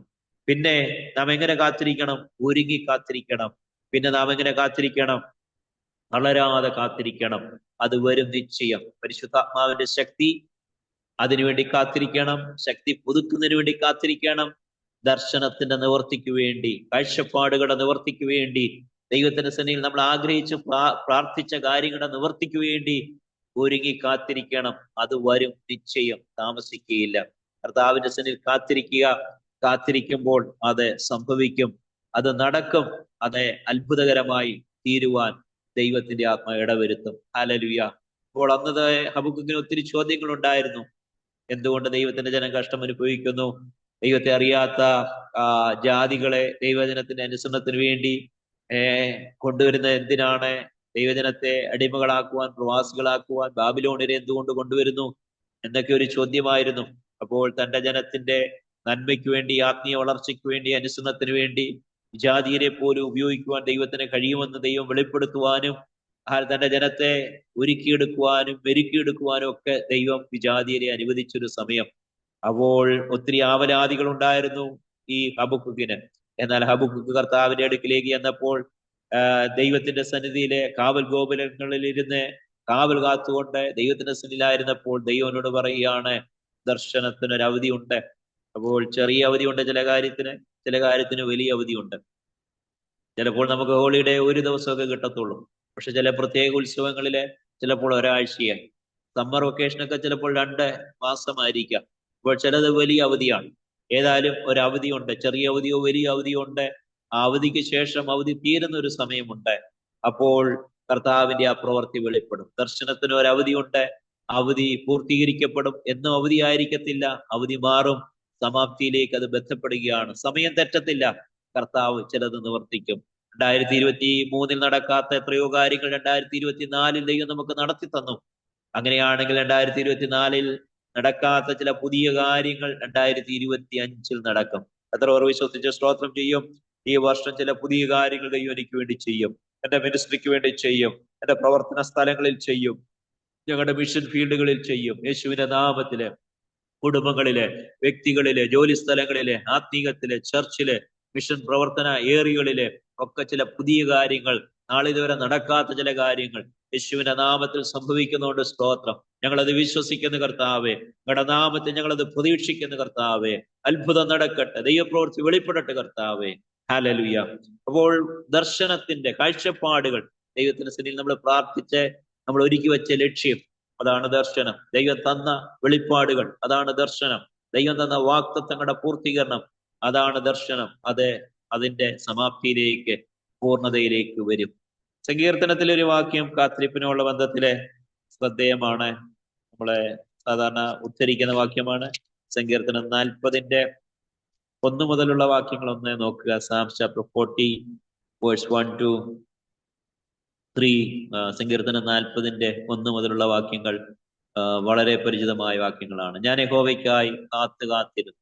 ഇവിടെ കാത്തിരിപ്പ് എന്നുള്ള ഉപയോഗിക്കുന്ന ഒരു പദം പേർഷ്യൻലി വെയിറ്റ് അല്ലെങ്കിൽ ഈഗർലി വെയിറ്റ്. ഞാൻ കാത്തിരുന്നു, ആഗ്രഹത്തോട്, തീവ്രതയോട് കാത്തിരുന്നു. അപ്പോൾ നമ്മൾ ദൈവത്തെ കാത്തിരിക്കുമ്പോൾ ശ്രദ്ധിക്കേണ്ട ഒരു 4-മത്തെ കാര്യം കൂടെ അതിലേക്ക് വരികയാണ്. വളരെ തീഷ്ണമായി കാത്തിരിക്കും. ആദ്യം ഞാൻ പറഞ്ഞല്ലോ, വിശ്വാസത്തോട് കാത്തിരിക്കണം. രണ്ടാമത് പറഞ്ഞു ഒരുങ്ങി കാത്തിരിക്കണം. മൂന്നാമത് പറഞ്ഞു തളരാതെ കാത്തിരിക്കണം. നാലാമത്തേത് കാത്തിരുന്നു എന്ന് പറഞ്ഞാൽ തീഷ്ണതയോട് കാത്തിരുന്നു, ജാഗ്രതയോട് കാത്തിരുന്നു എന്നുള്ളതാണ്. ഞാൻ യഹോവയ്ക്കായി കാത്തിരുന്നു, അവൻ എങ്കിലേക്ക് ചാഞ്ഞു, എന്റെ നിലവിളി കേട്ടു. കുഴിയിൽ കിടന്നപ്പോൾ ഇനി ദൈവം നിലവിളി കേൾക്കുമോ? ഇനി എനിക്ക് പുറത്തു വരുവാൻ കഴിയുമോ? ഇപ്പോഴായിരിക്കുന്ന ഈ താഴ്ന്ന അവസ്ഥയിൽ നിന്ന് ഞാനൊരു ഉയരത്തിലേക്ക് വരുമോ? അതോ എന്നും ഈ കുഴിയിൽ തന്നെ ആയിരിക്കുമോ എന്നൊക്കെ സങ്കീർത്തനക്കാരൻ ഭാരപ്പെട്ടു. എന്നാൽ ദൈവം ചാഞ്ഞു, ദൈവത്തിന്റെ ചെവി ദൈവം ഒന്ന് ചായിച്ചു. അവൻ എന്റെ നിലവിളി കേട്ടു. കുഴിയിൽ കിടന്ന് നിലവിളിക്കുന്നത് ചിലപ്പോൾ ആരും കേൾക്കണമെന്നില്ല. പ്രത്യേകിച്ച് ആഴമുള്ള കുഴിയാണെങ്കിൽ അടുത്തുള്ളവർ പോലും കേൾക്കത്തില്ല. കുഴിയിൽ കിടന്ന് നിലവിളിച്ച നിലവിളി ദൈവം കേട്ടു. നാശകരമായ കുഴിയായിരുന്നു, സാധാരണ കുഴിയല്ല, നാശകരമായ കുഴി. കുഴഞ്ഞ ചേർന്ന് പറഞ്ഞാൽ ചവിട്ടിയാൽ താണേ പോകത്തുള്ളൂ. ഒന്ന് ഉയർത്തിക്കൊണ്ടുവരുവാൻ കാല് പൊക്കിയാൽ മറ്റേ കാല് താഴും. വലത്തെ കാലൊന്ന് ഉയർത്താമെന്ന് വിചാരിച്ചാൽ ഇടത്തെ കാല് താഴും. അപ്പോൾ അത് കണ്ട് പേടിച്ചിട്ട് ഇടത്തെ കാല് ഉയർത്താമെന്ന് വിചാരിച്ച് വലത്തെ കാൽ ചവിട്ടുമ്പോൾ അത് താഴും. അപ്പോൾ ഓരോ നിമിഷം കഴിയുമ്പോഴും താഴേക്ക് പോകുകയാണ്. ശരീരം താഴുന്നു. കൈകൾ ഒടിയിൽ കുത്തിയാൽ കൈ താണു പോകുന്നു. താണു പോവുകയാണ്. നാശകരമായ കുഴി, കുഴഞ്ഞ ചേർ. ഇതുപോലെയാണ് പാപത്തിന്റെ കുഴി എന്ന് പറയുന്നത്. ആർക്കും ഒരിക്കലും സ്വയം പുറത്തു വരുവാൻ കഴിയത്തില്ല. പുറത്തുനിന്ന് എന്തെങ്കിലും ഇട്ടുകൊടുത്തെങ്കിൽ മാത്രമേ നാശകരമായ കുഴിയിൽ കിടക്കുന്ന ഒരുവനെ നമുക്ക് പുറത്തേക്ക് കൊണ്ടുവരുവാൻ കഴിയത്തുള്ളൂ. മനുഷ്യരെല്ലാം പാപത്തിന്റെ നാശകരമായ കുഴിയിലാണ്, കുഴഞ്ഞ ചേറ്റില. ആർക്കും സ്വയം പുറത്തു വരുവാൻ കഴിയത്തില്ല. എന്നാൽ പുറത്തു നിന്നൊരാൾ എന്ന് പറഞ്ഞാൽ ഭൂമിക്ക് വെളിയിൽ നിന്നുള്ള ഒരാൾ, സ്വർഗത്തിൽ നിന്ന് കർത്താവ് നമുക്ക് വേണ്ടി ഈ ലോകത്തിലേക്ക് വന്നു. കാരണം മനുഷ്യരെല്ലാവരും പാപത്തിന്റെ കുഴഞ്ഞ ചേറ്റില, നാശകരമായ കുഴിയില. ആർക്കും സ്വയം പുറത്തു വരുവാൻ കഴിയത്തില്ല. അതുകൊണ്ട് കുഴഞ്ഞ ചേറ്റിലും നാശകരമായ കുഴിയിൽ കിടക്കുന്ന മനുഷ്യനെ പുറത്തു കൊണ്ടുവരേണ്ടതിനായി സർവശക്തനായ ദൈവം അവിടുന്ന് മനുഷ്യവേഷത്തിൽ ഈ ഭൂമിയിലേക്ക് വന്നു. അതത്രേ യേശുക്രിസ്തു. നാശകരമായ കുഴിയിൽ നിന്നും കുഴഞ്ഞ ചേറ്റിൽ നിന്നും അവൻ എന്നെ കയറ്റി. ഇന്ന് രാത്രികാലം മറ്റൊരു അനുഗ്രഹവും നിനക്കില്ലെന്ന് തോന്നിയാലും രക്ഷയുടെ അനുഗ്രഹം ഉണ്ടെങ്കിൽ തന്നെ എത്ര ദൈവത്തെ സ്തുതിക്കണം. ഹല്ലേലൂയ. അത് തന്നെയല്ലേ ഏറ്റവും ശ്രേഷ്ഠകരമായ അനുഗ്രഹം. നമ്മളെ നിത്യതയിൽ എത്തിക്കുന്ന അനുഗ്രഹം അതാണ്. സ്വർഗപ്രവേശനത്തിന് മുഖാന്തരമാകുന്ന അനുഗ്രഹം അതാണ്. നമ്മുടെ ബാക്കി എല്ലാ ആത്മീയ അനുഗ്രഹത്തിന്റെ അടിസ്ഥാനം രക്ഷ എന്ന അനുഗ്രഹമാണ്. കുഴഞ്ഞ ചേറ്റിൽ നിന്ന് അവൻ എന്നെ കയറ്റി. എവിടാ കൊണ്ട് നിർത്തിയത്? വീണ്ടും ചെളിയുള്ള ഒരു സ്ഥലത്തല്ല, വീണ്ടും കുഴഞ്ഞ മണ്ണുള്ള ഒരു സ്ഥലത്തല്ല. അവൻ എന്റെ കാലുകളെ ഒരു പാറമേൽ നിർത്തി. ഇന്ന് നമ്മളെ നിർത്തിയിരിക്കുന്ന ഇടം ക്രിസ്തു എന്ന ഉറപ്പുള്ള പാറയാണ്, വഴുവഴുപ്പില്ലാത്ത പാറ. അവൻ എന്റെ കാലുകളെ ഒരു പാറമേൽ നിർത്തി എന്റെ ഗമനത്തെ സ്ഥിരമാക്കി. നാശകരമായ കുഴിയിൽ നിന്ന് ദൈവം കുഴഞ്ഞ ചേറ്റിൽ നമ്മളെ കയറ്റിയെന്ന് മാത്രമല്ല, പാപത്തിന്റെ ചെളിയെല്ലാം കഴുകിക്കളഞ്ഞ് നമ്മളെ രക്ഷയുടെ വസ്ത്രം ധരിപ്പിച്ച് നമ്മളെ ഇപ്പോൾ ആ ഉറപ്പുള്ള പാറയിൽ നിർത്തിയിരിക്കുക. നമ്മുടെ ആഗമനങ്ങളെ ഒക്കെ സ്ഥിരമാക്കിയിരിക്കുക. ഈ രാത്രികാലവും ഈ പ്രാർത്ഥനയിൽ പ്രത്യേകിച്ച് സന്തോഷിക്കാൻ വകയുണ്ട്. മറ്റു പല കാര്യങ്ങൾക്കും ഒരുപക്ഷെ മറുപടി കാണാതെ നീ ബുദ്ധിമുട്ടുന്നെങ്കിലും രക്ഷയുടെ സന്തോഷം ഓർത്താൽ തന്നെ എത്ര ദൈവത്തെ സ്തുതിക്കുവാൻ കഴിയും. രക്ഷയുടെ സന്തോഷം ഓർത്ത് ദൈവത്തെ സ്തുതിക്കുന്നവന് ദൈവം ബാക്കി എല്ലാ അനുഗ്രഹങ്ങളും നൽകി കൊടുക്കുന്ന ദൈവമാണ്. അവൻ എൻ്റെ കാലുകളെ ഒരു പാറമേൽ നിർത്തി എന്റെ ഗമനത്തെ സ്ഥിരമാക്കി. ഒരനുഗ്രഹം കൂടെ അവിടെ ചേർത്ത് പറഞ്ഞിരിക്കുക, എന്റെ വായിൽ പുതിയൊരു പാട്ട് തന്നു. നമ്മുടെ ദൈവത്തിന് സ്തുതി തന്നെ. സ്തുതിക്കാൻ നാം ഈ ദിവസങ്ങളിൽ അധികം തയ്യാറാകണം. ഒത്തിരി സ്തുതിക്കുന്നവരാണ്, പക്ഷേ ഏതിനെ കുറിച്ചാണ് ഏറ്റവും അധികം സ്തുതിക്കേണ്ടത്? ദൈവം തന്ന രക്ഷയെ ഓർത്തായിരിക്കണം ഏറ്റവും അധികം സ്തുതിക്കേണ്ടത്. പാപത്തിന്റെ മോചനം, കുഴഞ്ഞ ചേറ്റിൽ നിന്ന്, നാശകരമായ കുഴിയിൽ നിന്ന്, പാരമ്പര്യത്തിന്റെ ചേറ്റിൽ നിന്ന്, അന്ധവിശ്വാസങ്ങളുടെ ചേറ്റിൽ നിന്ന്, തെറ്റായ ഉപദേശങ്ങളുടെ ചേറ്റിൽ നിന്ന്, സമുദായിക കോട്ടകളുടെ ചേറ്റിൽ നിന്ന്, വിജാതീയ ശക്തിയുടെ ചേറ്റിൽ നിന്ന് ഒക്കെ നമ്മളെ പുറത്തു കൊണ്ടുവന്ന് ക്രിസ്തു എന്ന പാറമേൽ നിർത്തിയിരിക്കുന്നത് കൊണ്ട് ഇന്ന് രാത്രികാലം ബാക്കി എല്ലാറ്റിനേക്കാൾ അധികം നാം സ്തുതിക്കേണ്ടത്, സ്തോത്രം ചെയ്യേണ്ടത് യേശു തന്ന രക്ഷയ്ക്ക് വേണ്ടിയിട്ടാണ്. എത്ര പേർ സന്തോഷത്തോടെ ഒരു നിമിഷം കരങ്ങൾ ഉയർത്തി കർത്താവ് നമ്മളെ രക്ഷിച്ചതോർത്ത് ഈ നാശകരമായ കുഴിയിൽ നിന്ന്, ഫയറി ക്ലേയിൽ നിന്ന്, കുഴഞ്ഞ ചേറ്റിൽ നിന്ന് പുറത്തു കൊണ്ടുവന്ന് ഏറ്റവും ഉറപ്പുള്ള ഒരു പാറമേൽ, ഒരു റോക്കിന്റെ മേൽ, ക്രിസ്തു എന്ന പാറമേൽ, യുഗങ്ങളുടെ പാറമേൽ നമ്മളെ നിർത്തി നമ്മുടെ വായിൽ പുതിയ പാട്ട് തന്നുകൊണ്ട് കരങ്ങൾ ഉയർത്തി ഒരു നിമിഷം സ്തോത്രം ചെയ്യാം. സഭയാ, ഞങ്ങൾ ദൈവത്തെ വാഴ്ത്തുന്നു, ഏകഹൃദയത്തോട് ദൈവത്തെ സ്തുതിക്കുന്ന കർത്താവെ, ഞങ്ങളെ കർത്താവെ വിടുവിച്ച എല്ലാ വഴികൾക്കായി സ്തോത്രം. ഞങ്ങളുടെ പേര് ജീവന്റെ പുസ്തകത്തിൽ എഴുതിയിരിക്കുന്നുണ്ട്, സ്തോത്രം. നിത്യജീവൻ തന്നിരിക്കുന്നുണ്ട്, സ്തോത്രം. ഇത്ര വലിയ രക്ഷ ഞങ്ങൾക്ക് തന്നിരിക്കുന്നുണ്ട്. ഞങ്ങൾ ഒന്നിച്ചങ്ങേ വാഴ്ത്തുന്നു കർത്താവെ. ഹല്ലേലൂയ. അപ്പോൾ കാത്തിരുന്നതിന്റെ ഗുണമുണ്ടായി. ലോകം കാത്തിരുന്നു, ഇസ്രായേൽ ജനം കാത്തിരുന്നു ഒരു രക്ഷകന് വേണ്ടി. രക്ഷകൻ ഭൂമിയിലേക്ക് വന്ന് രക്ഷയൊരുക്കി നമ്മളെ കുഴഞ്ഞ ചേറ്റിൽ നിന്ന് കരകയറ്റി പാപത്തിന്റെ ചെളിയെല്ലാം കഴുകിക്കളഞ്ഞ് കർത്താവ് നമ്മളെ വിശുദ്ധീകരിച്ച് നീതിയുടെ വസ്ത്രം ധരിപ്പിച്ച്, രക്ഷാവസ്ത്രം ധരിപ്പിച്ച് ക്രിസ്തു എന്ന ഉറപ്പുള്ള പാറമേൽ നിർത്തിയിരിക്കുകയാണ്. ഹല്ലേലൂയ. അവിടെ നാം നിൽക്കുമ്പോൾ, അവിടെ നാം നടക്കുമ്പോൾ, നമ്മുടെ ഗമനങ്ങളില് അവിടെ നിൽക്കുമ്പോൾ ഒക്കെ ചെയ്യേണ്ട ഒരു പ്രധാന കാര്യം രക്ഷ തന്ന ദൈവത്തെ സ്തുതിക്കുക. വായിൽ തന്നിരിക്കുന്ന പുതിയ പാട്ട് ദൈവത്തിന് സ്തുതി. അങ്ങനെ സ്തുതിക്കുമ്പോൾ പലരും അത് കണ്ട് ഭയപ്പെട്ട് യഹോവയിൽ ആശ്രയിക്കും. വാക്യം 3, പലരും അത് കണ്ട് ഭയപ്പെട്ട് ദൈവത്തിൽ ആശ്രയിക്കും. നിന്റെ ജീവിതത്തിൽ വരുന്ന മാറ്റം കണ്ട്, നിന്റെ സ്തുതി കണ്ട്, നിന്റെ സ്തോത്രം കണ്ട്, നിന്റെ പാട്ട് കേട്ട് പലരും യഹോവയിൽ ആശ്രയിക്കും. ഈ രാത്രികാലം പുസ്തകം കേട്ട് മാത്രമല്ല, വായിലെ പാട്ട് കേട്ട്, സന്തോഷത്തിന്റെ പാട്ട് കേട്ട്, സ്തുതിയുടെ ഗീതം കേട്ട് പലരും ദൈവത്തിലേക്ക് വരും. രാത്രി ദൈവത്തിന്റെ ആത്മാവ് ചിലരോട് പറയുന്നത്, നിന്റെ വായിലെ പാട്ട് നിമിത്തം, സ്തുതി സ്തോത്രങ്ങൾ നിമിത്തം. പ്രസംഗം കേട്ട് മാത്രമാണ് ആളുകൾ വരുന്നതെന്ന് ചിന്തിക്കരുത്. പാട്ടിൽ കൂടെ ഈ ദിവസങ്ങളിലെ സഭയിൽ നടക്കുന്ന ആരാധനയിൽ കൂടെ ചിലർ വിടിവിക്കപ്പെടുമെന്ന് ദൈവാത്മാവിന്റെ ദൂതുണ്ട്, ആലോചനയുണ്ട്. യേശുവിന്റെ നാമത്തിലെ ആരാധന, നിറഞ്ഞ ഹൃദയത്തോടുള്ള ആരാധന, ഹല്ലേലൂയ, മനസ്സ് തുറന്നുള്ള ആരാധന, കവിഞ്ഞൊഴുകുന്ന ആരാധന, അത് ഈ ദിവസങ്ങൾ സഭയുടെ കൂട്ടായ്മകളിൽ വെളിപ്പെടും. അത് നിമിത്തം ചിലർക്ക് ജീവൻ കൊടുക്കുവാൻ, ആത്മീയ രക്ഷ ഒരുക്കി കൊടുക്കുവാൻ, പാന്താവ് ഒരുക്കി കൊടുക്കുവാൻ സഭയെ പിന്നെയും കരങ്ങളിൽ എടുക്കും.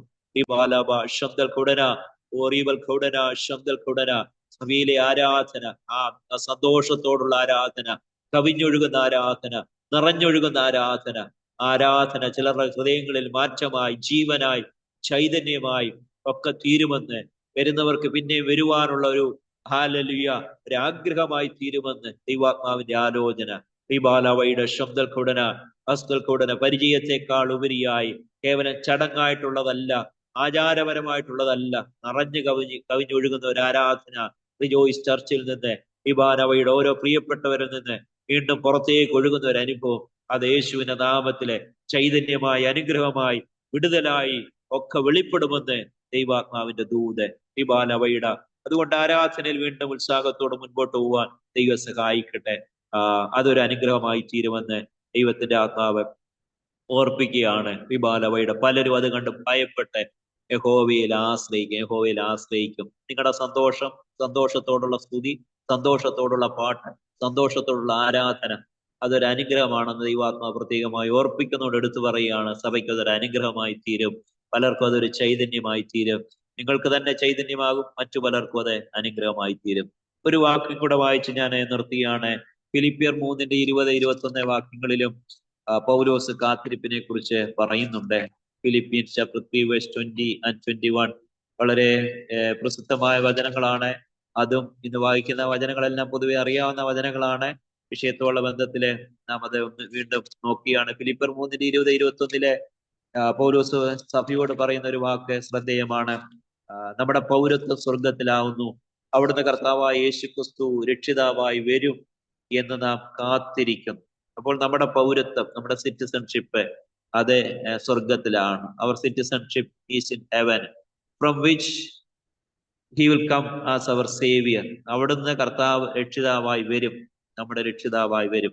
അപ്പോൾ അന്ന് രക്ഷയൊരുക്കിയ കർത്താവ് രക്ഷയുടെ പൂർത്തീകരണത്തിനായി, രക്ഷയുടെ മനോഹരമായിരിക്കുന്ന എൻഡിങ്ങിനായി, നമ്മളെ ആ പൂർണ്ണ രക്ഷയിലേക്ക് കടത്തേണ്ടതിനായി കർത്താവ് രക്ഷിതാവായി വരും എന്ന് നാം കാത്തിരിക്കുന്നു. അപ്പൊ യേശുവിന്റെ വരവിനോടുള്ള ബന്ധത്തിലും ഈ പദം ധാരാളം ഉപയോഗിച്ചിട്ടുണ്ട് എന്ന് ദൈവമക്കൾ മറന്നു പോകരുത്. അത് ഓർത്തിരിക്കണം, വിശേഷപ്പെട്ട കാര്യമാണ്. യേശു ക്രിസ്തുവിന്റെ മടങ്ങി വരവിനോടുള്ള ബന്ധത്തിലും ഇത് ശ്രദ്ധേയമാണ്. എന്താണ്? ഹല്ലേലൂയ, രക്ഷയ്ക്കായി നമ്മൾ കാത്തിരിക്കണം, മടങ്ങി വരുന്ന കർത്താവിനായി കാത്തിരിക്കണം. അപ്പോൾ ഭൂമിയിലെ അനുഗ്രഹങ്ങൾക്ക് വേണ്ടി മാത്രം കാത്തിരുന്ന് പിന്നെ കർത്താവിന്റെ വരവിന് വേണ്ടി കാത്തിരിക്കാതെ പോകരുത്. ഏറ്റവും പ്രധാനപ്പെട്ട കാര്യം ഇവിടുത്തെ വാക്തത്വ നിവർത്തി, ഇവിടുത്തെ ദർശനത്തിന്റെ പൂർത്തീകരണത്തിന് വേണ്ടിയൊക്കെ കാത്തിരുന്നിട്ട് ഇപ്പൊ ഏറ്റവും പ്രധാനപ്പെട്ട കാര്യം മറന്നു പോകരുത്. ഏറ്റവും പ്രധാനപ്പെട്ട കാര്യം, ഏറ്റവും ഈഗർലി വെയിറ്റ് ചെയ്യേണ്ടത്, ഏറ്റവും ഒരുങ്ങി കാത്തിരിക്കേണ്ടത്, ഏറ്റവും പ്രതീക്ഷയോട് കാത്തിരിക്കേണ്ടത്, ഏറ്റവും ഉന്മേഷത്തോട് കാത്തിരിക്കേണ്ടത് നമ്മുടെ നാഥന്റെ മടങ്ങി വരവ്. ഹല്ലേലൂയ. 318 പ്രാവശ്യം പുതിയ നിയമത്തിൽ തന്നെ ആവർത്തിച്ച് പറഞ്ഞിരിക്കുന്ന കാര്യം യേശുവിന്റെ മടങ്ങി വരവ്. അനുയായികളെ, അനുഗാമികളെ അനാഥരായി വിടാതെ അവർക്ക് വേണ്ടി മടങ്ങി വരുന്നത് യേശുവാണ്. അപ്പോൾ നമ്മുടെ കർത്താവിന് ഒരു പ്രത്യേകതയുണ്ട്, അവൻ മടങ്ങി വരുന്നവനാണ്. ഭൂമിയിലെ മതസ്ഥാപകരൊന്നും മടങ്ങി വരത്തില്ല. യേശു തന്റെ മാർഗം സ്ഥാപിക്കുക മാത്രമല്ല, തന്റെ അനുയായികളെ ചേർക്കാൻ മടങ്ങി വരുന്ന കർത്താവ്. അതുകൊണ്ട് ബുദ്ധിയുള്ള കന്യകമാരെ പോലെ വിളക്കിൽ എണ്ണ കരുതി, പാത്രത്തിൽ എണ്ണ കരുതി, യജമാനെ ഏൽപ്പിച്ചതൊക്കെ വിശ്വസ്തയോട് ചെയ്ത്, ഒത്തിരി അളവിൽ ഒത്തിരി ചെയ്യുന്നതിലല്ല കാര്യം, ദൈവം ഏൽപ്പിച്ചത് വിശ്വസ്തയോട് ചെയ്ത്, നന്നേ നല്ലവനും വിശ്വസ്തനുമായ ദാസനെ, നീ അല്പത്തിൽ വിശ്വസ്തനായിരുന്നു, ഞാൻ നിന്നെ അധികത്തിന് വിചാരകനാക്കും എന്നുള്ള ആ ശബ്ദം കേൾക്കേണ്ടതിനായി ഒരുങ്ങി കാത്തിരിക്കുക. ആളുകൾ ഇന്ന് വലിയ അളവും പ്രസിദ്ധിയും ഒക്കെ തേടിപ്പോകുക. പക്ഷെ അതല്ല ദൈവം നോക്കുന്നത്. ദൈവം നമ്മളെ ആക്കിയിരിക്കുന്നിടത്ത് വിശ്വസ്തയോടെ, ഒരുക്കത്തോടായിരിക്കും. അതാണ് ശ്രേഷ്ഠം. അന്ന് അങ്ങനെയുള്ളവർക്ക് പുകഴ്ച ലഭിക്കുവാൻ ഇടയായിത്തീരും. ഹല്ലേലൂയ. അപ്പോൾ ഇവിടെ പൗലോസ് പറയുകയാണ്, അവിടുന്ന് കർത്താവായ യേശുക്രിസ്തു രക്ഷിതാവായി വരും എന്ന് നാം കാത്തിരിക്കുന്നു. അവൻ വരുമ്പോൾ നമ്മുടെ ഈ താഴ്ചയുള്ള ശരീരത്തെ, പ്രിയ ദൈവത്തിന്റെ മക്കളെ, ഇത് താഴ്ചയുള്ളതാ, പാപമുള്ളതാ, രോഗമുള്ളതാ, ഇത് ബലഹീനമുള്ളതയാ, ഇത് പ്രായമാകുമ്പോൾ ക്ഷീണിക്കുന്നതാ. ഇവിടെ മുടി കൊഴിയും, ഇവിടെ നടുവിന് പ്രശ്നമുണ്ടാകും, ഇവിടെ എല്ലാ രോഗങ്ങളും മാറിയെന്ന് വരത്തില്ല, പല പ്രതിസന്ധികളുണ്ട്. ഇത് ബലഹീനമായ ശരീരമാണ്. പക്ഷെ ഈ താഴ്ചയുള്ള ശരീരത്തെ തന്റെ മഹത്വമുള്ള ശരീരത്തോടെ അനുരൂപമായി രൂപാന്തരപ്പെടുത്തുന്ന ഒരു ശ്രേഷ്ഠ നിമിഷം വരാൻ പോകുകയാണ്. അത് ലഭിക്കുന്ന ദൈവത്തിന്റെ മക്കൾക്ക് വില കൊടുത്തിറങ്ങിയത് നഷ്ടമല്ലെന്ന് അന്ന് നീ തിരിച്ചറിയും. രക്ഷിക്കപ്പെട്ടത് നഷ്ടമല്ലെന്ന് അന്ന് ഓർത്ത് നീ ദൈവത്തെ സ്തുതിക്കും. സ്നാനമേറ്റത് നഷ്ടമല്ലെന്ന് അന്ന് തിരിച്ചറിഞ്ഞ് ദൈവത്തെ വാഴ്ത്തുവാനിടയായിത്തീരും. നൊടിയിടയില്, കണ്ണിമയ്ക്കുന്നിടയില് ആ അത്ഭുത ശരീരം, ആ ശ്രേഷ്ഠ ശരീരം, ആ സ്വർഗീയ ശരീരം ദൈവത്തിന്റെ മക്കൾക്ക് ലഭിക്കും. ആ വചനം കേൾക്കുന്ന ദൈവത്തിന്റെ മക്കളെ, ആ ശ്രേഷ്ഠ ശരീരം തന്റെ ജനത്തിന് ലഭിക്കും. നമുക്ക് വേണ്ടി ഒരുക്കപ്പെട്ടിരിക്കുന്ന ആ സ്വർഗീയ ശരീരം നൊടിയിടയിൽ നമുക്ക് ലഭിക്കും. ആ പുതിയ ശരീരത്തോടെ നാം കർത്താവിന്റെ അടുക്കിലേക്ക് എടുക്കപ്പെടുന്ന ശ്രേഷ്ഠ സമയത്തെ ഓർത്ത് ഒരു നിമിഷം കരങ്ങൾ ഉയർത്തി സ്തോത്രം ചെയ്യാം. കർത്താവെ, ഞങ്ങൾക്ക് വേണ്ടി സ്വർഗത്തിൽ ഒരുക്കി വെച്ചിരിക്കുന്ന ആ ശ്രേഷ്ഠ ശരീരത്തിനായി ഞങ്ങൾ അങ്ങേ സ്തുതിക്കുന്ന കർത്താവെ. കൂടാരമാകുന്ന ഞങ്ങളുടെ ഭൗമഭവനം അഴിഞ്ഞുപോയാലും കൈപ്പണിയല്ലാത്തൊരു നിത്യഭവനം, ദൈവത്തിന്റെ ദാനമായൊരു കെട്ടിടം സ്വർഗത്തിൽ ഞങ്ങൾക്കുണ്ടെന്ന് അറിയുന്ന കർത്താവെ, കണ്ണിമയ്ക്കുന്നിടയിലെ നൊടി നേരത്തെ അത് ഞങ്ങൾക്ക് കർത്താവിന്റെ വരവിന്റെ നാളിൽ നൽകുമല്ലോ നാഥ. ഞങ്ങൾ രൂപാന്തരപ്പെട്ട് അങ്ങയോട് ചേർന്ന് എടുക്കപ്പെടുമല്ലോ നാഥ. അതിനുവേണ്ടി കാത്തിരിക്കുവാൻ എല്ലാവരെയും ബലപ്പെടുത്തണമേ. ഈ ജനത്തെ അനുഗ്രഹിക്കുന്നു, ദൈവദാസന്മാരെ അനുഗ്രഹിക്കുന്നു, റിജോസ് മിനിസ്ട്രിയെ, ചർച്ചിനെ അനുഗ്രഹിക്കുന്നു കർത്താവ്. ഈ ചർച്ചിന്റെ നേതൃത്വത്തിൽ നടക്കുന്ന എല്ലാ മിഷൻ വർക്കുകളെ അനുഗ്രഹിക്കുന്നു. പേരുപേരായ എല്ലാവരെയും അനുഗ്രഹിക്കുന്നു. കുടുംബങ്ങളായ എല്ലാവരെയും അനുഗ്രഹിക്കുന്നു. തലമുറകളെ അനുഗ്രഹിക്കുന്നു കർത്താവെ. സണ്ണിഭാസിലെ കുടുംബത്തെ അനുഗ്രഹിക്കുന്നു. യേശുവിന്റെ നാമത്തില് അനുഗ്രഹിച്ചു പ്രാർത്ഥിക്കുന്നു. ഈ ദിവസങ്ങൾ കഴുകന്മാരെ പോലെ ചിറകടിച്ച് ചില ഉയരങ്ങളിലേക്ക്, ശുശ്രൂഷയുടെ ഉയരങ്ങളിലേക്ക്, വിശുദ്ധിയുടെ ഉയരങ്ങളിലേക്ക്, പ്രാർത്ഥനയുടെ ഉയരങ്ങളിലേക്ക്, ദൈവവചന ഘോഷണത്തിന്റെ ഉയരങ്ങളിലേക്ക് നിന്റെ ജനത്തെ ഉയർത്തുന്ന ദൈവത്തിന്റെ പദ്ധതികൾക്കായി സ്തോത്രം ചെയ്യുന്നു. യേശുവിന്റെ നാമത്തിൽ അനുഗ്രഹിച്ചു പ്രാർത്ഥിക്കുന്നു. കർത്താവിന്റെ കരങ്ങളിലേക്ക് ഏൽപ്പിക്കാം. കാത്തിരിക്കുന്ന പ്രത്യേകമായ അനുഭവം, കാത്തിരിക്കുന്നവർക്ക് വേണ്ടി പ്രവർത്തിക്കുന്ന ദൈവത്തിന്റെ അളവറ്റ വഴികൾ അത് ഗ്രഹിച്ച് ഉത്സാഹത്തോടെ, വിശ്വാസത്തോടെ, ഒരുക്കത്തോടെ, ക്ഷീണിച്ചു പോകാതെ കാത്തിരിക്കുവാൻ ദൈവം എല്ലാവരും ബലപ്പെടുത്തട്ടെ എന്ന് പ്രാർത്ഥിച്ചുകൊണ്ട് അവസരമൊരുക്കിയ ദൈവദാസനും കുടുംബത്തിനും സഭയിലെ എല്ലാ പ്രിയപ്പെട്ടവർക്കും സ്ത്രീകൾ കൂടെ നന്ദിയെ പ്രകാശിപ്പിച്ചുകൊണ്ടും നിങ്ങളുടെ വിലപ്പെട്ട പ്രാർത്ഥനയെ എനിക്ക് വേണ്ടി, എൻ്റെ കുടുംബത്തിന് വേണ്ടി, കുഞ്ഞുങ്ങൾക്ക് വേണ്ടി, പ്രത്യേകിച്ച് മിഷൻ വർക്കുകൾക്ക് വേണ്ടി ചോദിച്ചുകൊണ്ട് വാക്കുകളെ നിർത്തുന്നു. കർത്താവ് സഹായിക്കട്ടെ. അറിയാവുന്ന പോലെ ആന്ധ്ര, തെലങ്കാനയിലൊക്കെ മിഷൻ പ്രവർത്തനങ്ങളുണ്ട്. ഏകദേശം 25 ചർച്ചുകൾ ഇപ്പോൾ ഉണ്ട്. പലയിടത്തും ചർച്ചിന്റെ പണികളൊക്കെ പൂർത്തീകരിക്കാൻ ദൈവം അവസരമൊരുക്കി. ചിലയിടത്തൊക്കെ ചർച്ചിന്റെ പണികൾ നടക്കുന്നു. ഡിസംബറിലെ മിഷൻ ട്രിപ്പിന് വേണ്ടി ഞാൻ പോയിരുന്നു. മാത്രമല്ല ഇനിയും ഏപ്രിൽ മാസത്തിൽ വീണ്ടും പോകുന്നുണ്ട്. ആ മിഷൻ ട്രിപ്പുകളെല്ലാം അനുഗ്രഹിക്കപ്പെടാൻ പ്രാർത്ഥിക്കുക. പുസ്തകത്തിന്റെ മിനിസ്ട്രിയും ചെയ്യുന്നുണ്ട്. അതും അനേകർക്ക് ഉപകാരമായിക്കൊണ്ടിരിക്കുന്നു, ആത്മീയ വളർച്ചയ്ക്ക് സഹായകരമായിക്കൊണ്ടിരിക്കുന്നു. നിങ്ങൾ എനിക്ക് വേണ്ടി പ്രാർത്ഥിക്കുന്ന ഒരു ചർച്ച ആയതുകൊണ്ടാണ് ഞാൻ ഇത് ഇവിടെ പറയുന്നത്. ദൈവം നിങ്ങളെ സഹായിക്കട്ടെ, ധാരാളമായി അനുഗ്രഹിക്കട്ടെ എന്ന് പ്രാർത്ഥിച്ചുകൊണ്ട് എന്റെ വാക്കുകൾ